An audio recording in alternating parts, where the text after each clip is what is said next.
Welcome back to the thrilling crime-solving journey of Xu Qi'an in the Nightwatcher, Chapter 52. A Welcoming Gathering. The Aroma Pavilion welcomed guests on the first floor, its windows framing a small courtyard. The doors stood wide open, with sheer silk curtains billowing gently in the winter breeze. Inside, 10 guests sat leisurely, toasting wine, exchanging stories, and laughing, all while being captivated by the blooming plum blossoms outside. The warmth of charcoal braziers in each corner chased away the chill of the season. A maid entered, leading Xu Qi'an into the room. As he stepped inside, heads turned his way to behold a tall youth clad in a light blue scholar's robe. In his mind, he recalled the etiquette that Master Wang had drilled into him and made an effort to project a more refined smile. "I am Xu Qi'an of Changzheng County. Greetings to you all, esteemed brothers." Among the assembled, some bore fine garments, including scholars from the Imperial Academy. Their status varied, yet the atmosphere was surprisingly humble for such esteemed company. Some turned their gaze, disinterested, while others scrutinized him with keen eyes or smiled in acknowledgement.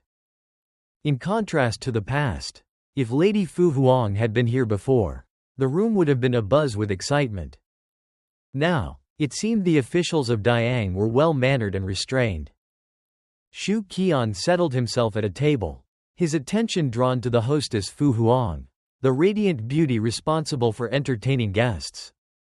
She was a vision of spring, her cheeks flushed with a soft glow, her eyes shimmering like polished silk, her beauty both captivating and natural. Even after encountering countless beauties, Xu Qi'an was momentarily taken aback by her allure. Among the remarkable women he knew, including Xu Lingyue and Kai Wei, each possessed unique charms, but Fu Huang was a rare treasure, as stunning as the most exquisite flowers one might encounter on the street. Her attire was daring. A thin garment left one shoulder and a long neck exposed, snugly wrapped around her chest, hinting at the shapeliness beneath. It was clear why she earned the title of Flower of the Pavilion. Her role as hostess, or Jinggan, required not just beauty but also astute literary skill, enabling her to steer the ambiance of the gathering in art seldom performed by ordinary women. As the proceedings began, the guests would recite couplets, volleying poetic phrases like seasoned poets. Seated to Xu Qi'an's left was a middle-aged man in light blue, adorned with a jade pendant that jingled softly. At last, it was his turn. The man, after a moment of contemplation, raised his wine cup and proclaimed, "In the chill of winter, 1 sip, 2 sips, 3 sips." Fu Huang delicately waved a small flag, showering him with praise. The middle-aged man beamed, reveling in her acknowledgement.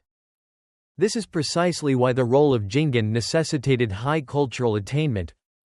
Without it, a mere courtesan would struggle to offer genuine compliments. After her customary accolades, Fu Huang turned her sparkling eyes towards Xu Qi'an. All eyes at the table followed her lead, and he felt their piercing gazes.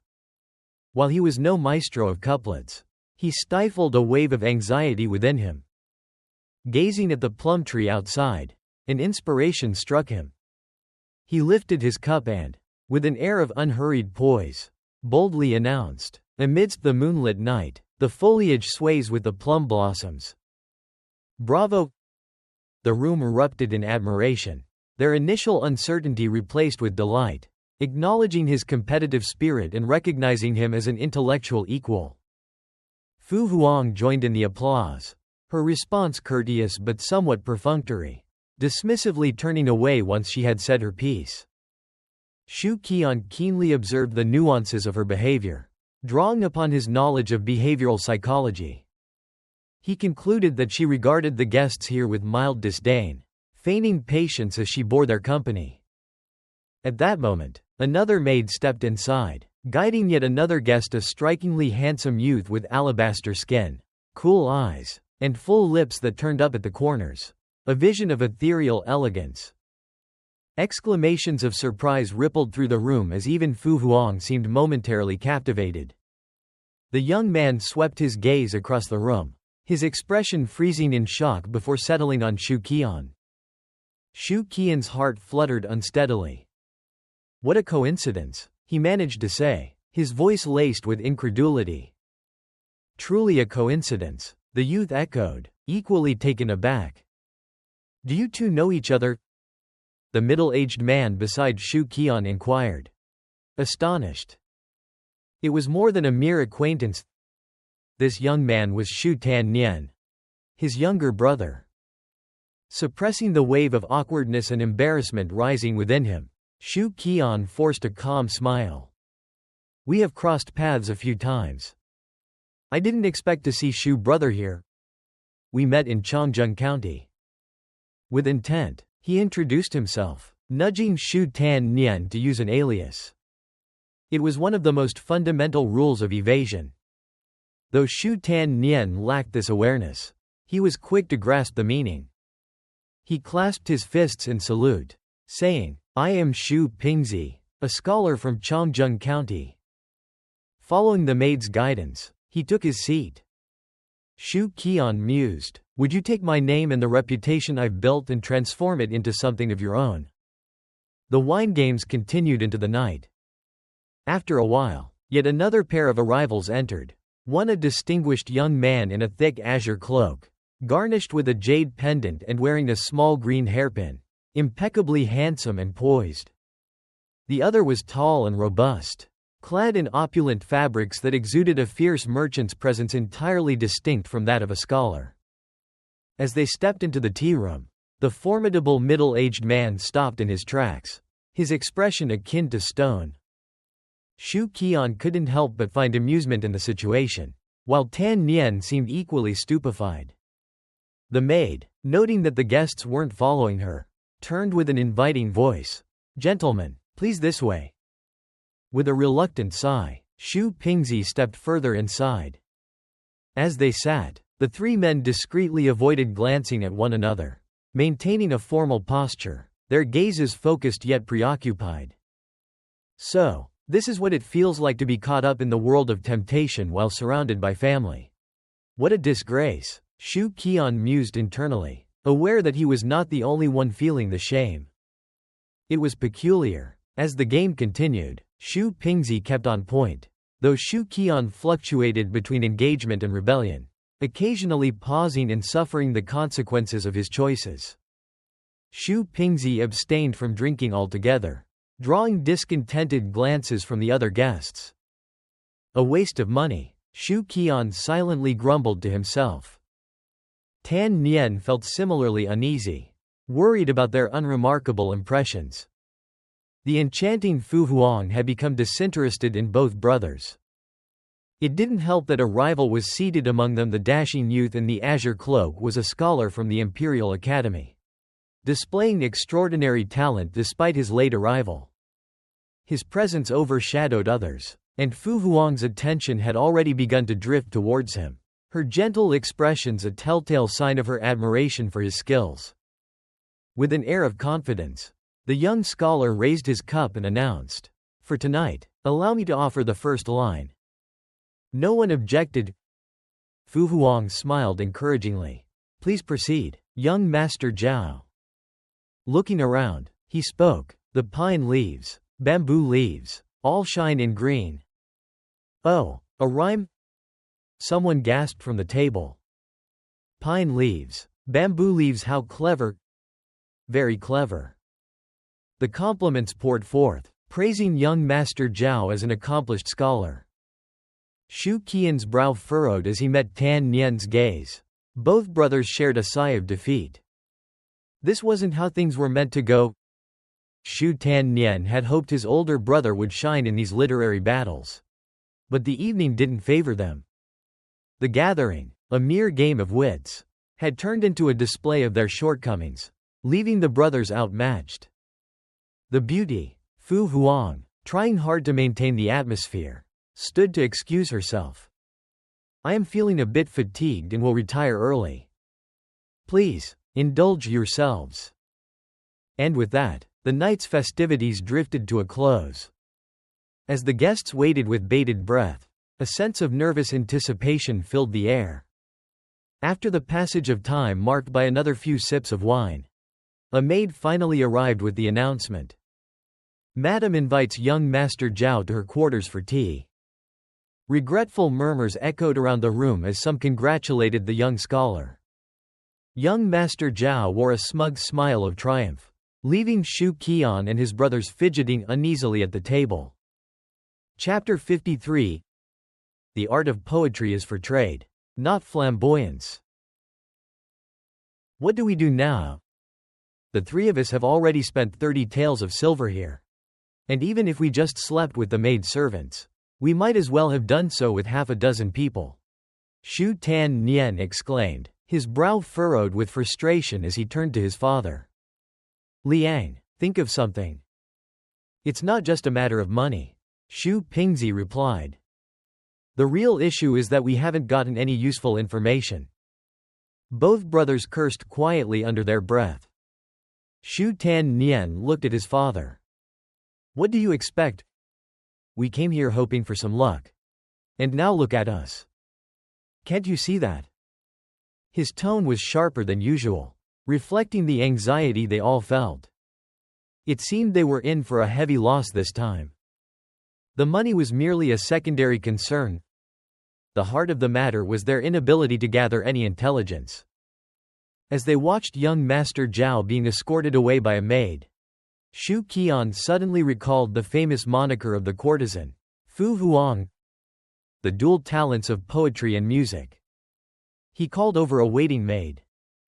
Get me some paper and a quill. Clearing the table for space, he pulled Xu Tian closer. Write for me.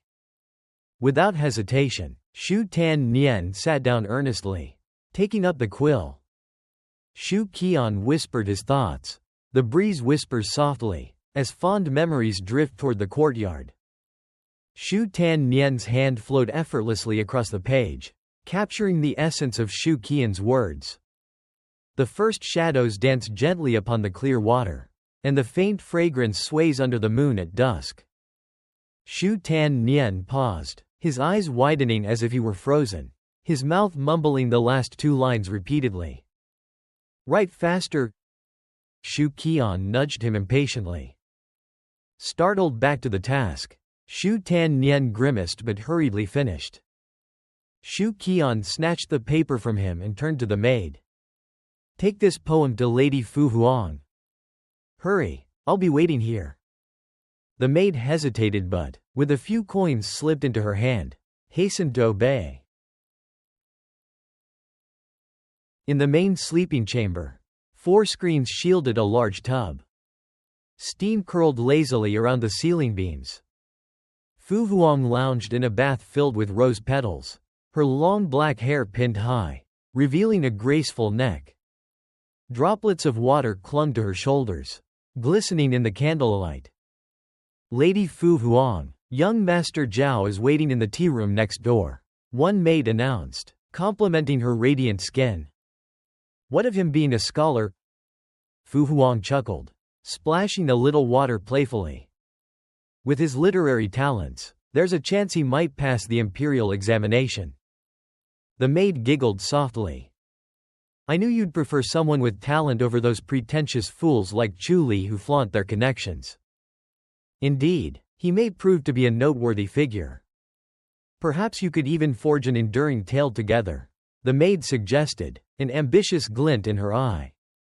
Don't joke around, Fu Huang teased, poking the maid's forehead. It's difficult for a woman to leave her mark in history. Many aspire to it, but how few truly succeed. Just then, another maid burst into the room, clearly flustered. My lady, a guest named Yang requested I deliver a poem to you. Fu Huang furrowed her brow, and her head maid scolded at once. You fool! Didn't our lady select young Master Zhao? How can she receive others? Have you accepted something from him? The younger maid lowered her head, chastened. Set the poem down on the table, and tell him that Fu Huang acknowledges it, Fu Huang commanded with a regal poise. Relieved, the maid nodded, placing the paper delicately on the table before exiting. After her bath, Fu Huang wrapped herself in a thin silk robe that draped like a wisp around her delicate form. Barefoot, she glided over to the table and picked up the page. Her gaze locked onto it, and she read slowly. The breeze whispers softly, as fond memories drift toward the courtyard. The first shadows dance gently upon the clear water, and the faint fragrance sways under the moon at dusk. The moment she read the lines, she felt her heart quicken. Without warning, a tear plopped onto the page as she gasped, overwhelmed. "Wait!" she shouted suddenly, causing her maids to look back at her, startled. "Who sent this poem? Which young master?" The maid hesitated, stammering, "I think it was young Master Yang." Barely containing her urgency, Fu Huang bolted out of the room. "Let me through." "Don't let him leave. Call him back." "Mistress, you can't go out like this." The head maid rushed forward, trying to prevent her from exiting in disarray. "Let me go. I'll regret it if he gets away." The maid could only watch in confusion as Fu Huang, usually so poised, forgot her decorum in her frenzied rush. "I'll bring him in at once." The maid hurried away, leaving Fu Huang seated at the table, her heart racing as she reread the poem in her hands.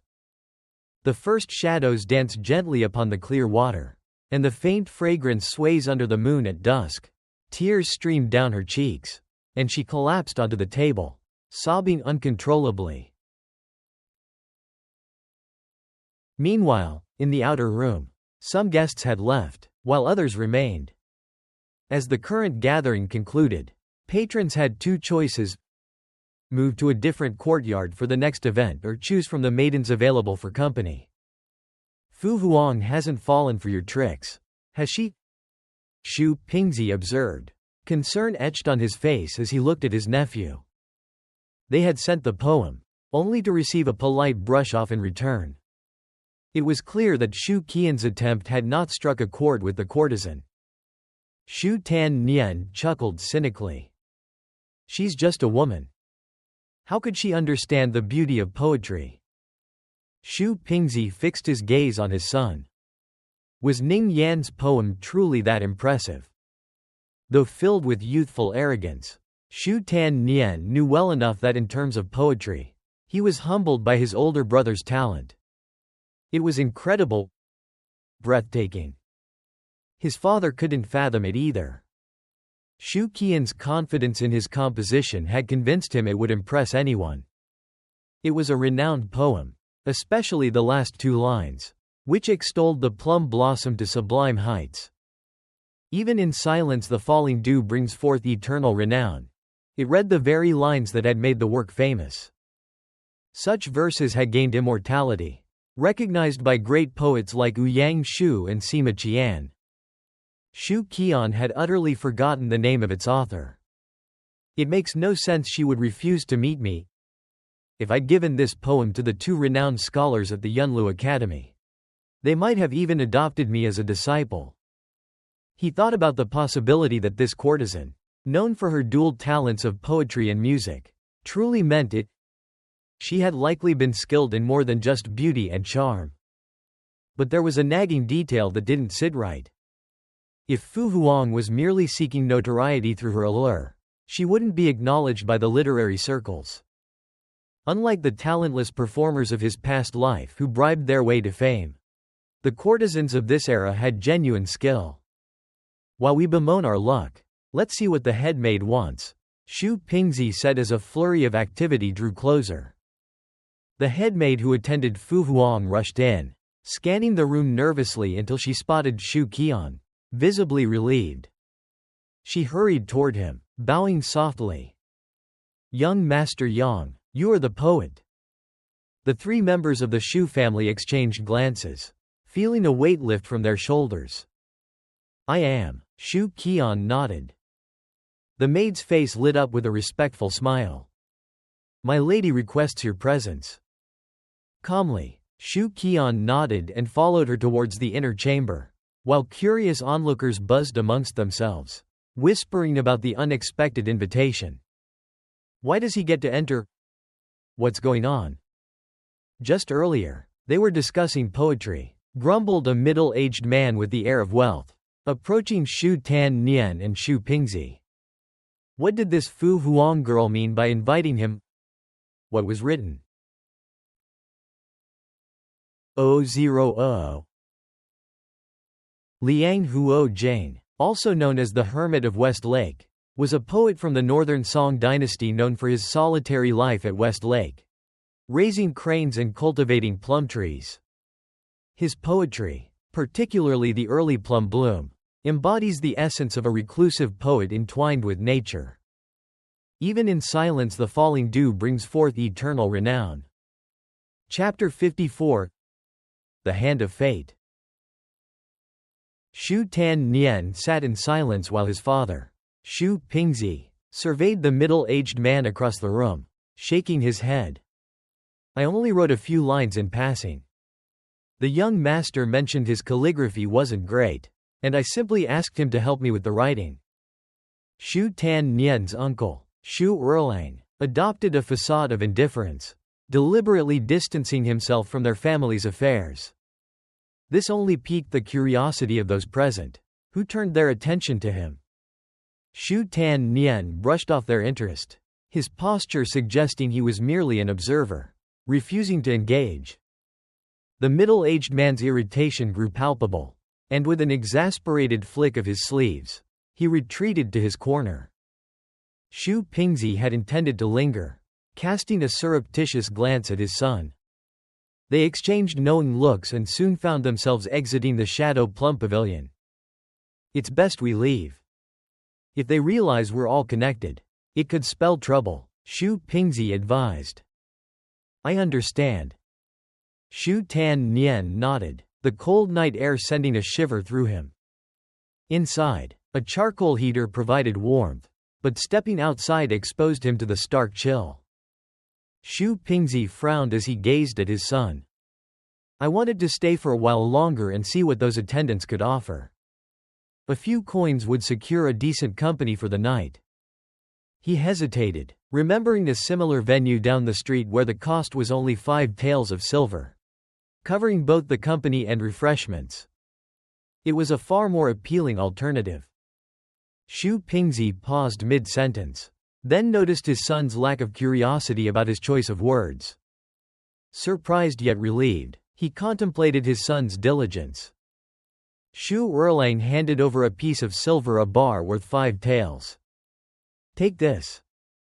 Despite the Xu family's recent financial struggles due to a taxation issue, Xu Pingzi had managed to scrape together a bit of silver through discreet means over the past month. He understood his nephew couldn't possibly summon 5 taels of silver from thin air. Xu Tiannian hesitated, his voice barely above a whisper. But what about you, uncle? Xu Erlang dismissed the question with a casual smile. Since reaching the refining essence stage, I've no need to fear the cold. I could sleep outdoors without a care. But you, my boy, need to keep warm.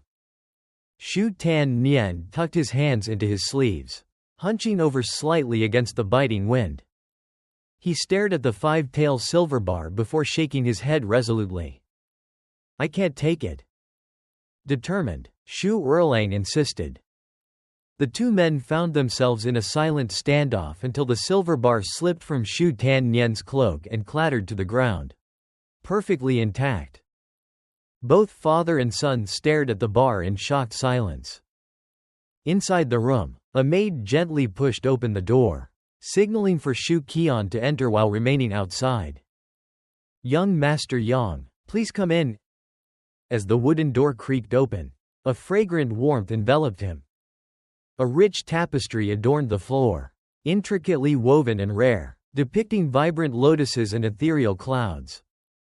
The young woman stepped lightly upon it, as if each stride caused a flower to bloom beneath her feet, while the dignitary following felt as though he walked upon clouds. Her presence was a delicate blend of grace and allure. 3 ornate screens depicted a renowned painting, Rain on Banana Leaves, creating a private world within the room. A stunning young woman reclined on a small bed nestled behind the screen, where a phoenix-shaped Pippa lay. Clad in sheer garments, her skin glowed like polished jade, and she greeted him with a soft smile that lit up her features. Inviting yet demure, a glimpse of sensuality peeking through her shyness. Xu Qi'an's heart raced. She was as enchanting as the rumors had suggested. Young master. The beauty's voice flowed like honey. Why do you look at me so intensely? Because your beauty is captivating, he whispered, unable to mask his awe. I had heard of Miss Fu Huang's unparalleled beauty but refused to believe it until now. To call you the most exquisite woman in the world, I now wholeheartedly agree. Please don't jest. She lowered her gaze, a blush spreading across her cheeks, her quiet laughter betraying her genuine delight. Meanwhile, in the neighboring room, young Master Zhao had polished off an entire pot of tea. His bladder protested for the third time, and frustration mounted as he realized the sole purpose of his visit was being thwarted. Had he come merely for tea? He stormed toward the common area but was intercepted by a maid blocking his path. I've waited long enough. Why has Miss Fu Huang yet to attend to me? Zhao demanded, irritation ringing in his voice. Please, young Master Zhao, do not be upset. The lady has chosen someone else, the maid replied, her eyes wide with concern. His face contorted in shock as if struck by lightning. She previously selected me. How could she suddenly change her mind? Is this a cruel prank? If you cannot provide a proper explanation, don't blame me for being forceful. His bravado sent a ripple of fear through the maid, who instinctively reached for assistance. Bing Ni, if young Master Zhao is unhappy, perhaps you could show him this poem, came the sultry voice of the beauty from within. The maid cast a cautious glance at Zhao before sliding through the narrow door to present the folded paper beautifully inscribed with a poem. With trembling hands, Zhao took the paper and scanned its contents. Anguish shifted to astonishment, then disbelief washed over his features. Moments later, he dropped the paper, his body frozen in shock. As he emerged from the room, patrons outside gaped at his expression, as if he had just been banished. Zhao, what's wrong? A young scholar inquired, concern shadowing his eyes as he approached, keenly aware of the buzzing curiosity among onlookers. Zhao's eyes locked onto the horizon, his voice barely a whisper. I've lost. Utterly lost. What do you mean by that? Speak plainly. Was it due to a poem? The questions erupted among the crowd. All eyes focused on him. Ignoring them, Zhao turned and murmured to himself. The blossoms bloom from myriad leaves. Their collective curiosity piqued. They recognized the haiku he recited was the very one that might have turned Miss Fu Huang's affections elsewhere. The onlookers were struck dumb into silence, processing the revelation, the weight of the stolen moment settling heavily in the air. Finally, one brave soul broke the quiet. This poem, what a masterpiece! It could humiliate any rival poet. I bid my farewell, for I must spread this poem. Another declared. Within moments, the crowd dispersed, racing toward the adjacent venue, eager to share the beauty of the verses that had captured hearts and spirits alike. Thanks for listening till the end. If you enjoyed it, don't forget to subscribe so you won't miss the next chapter.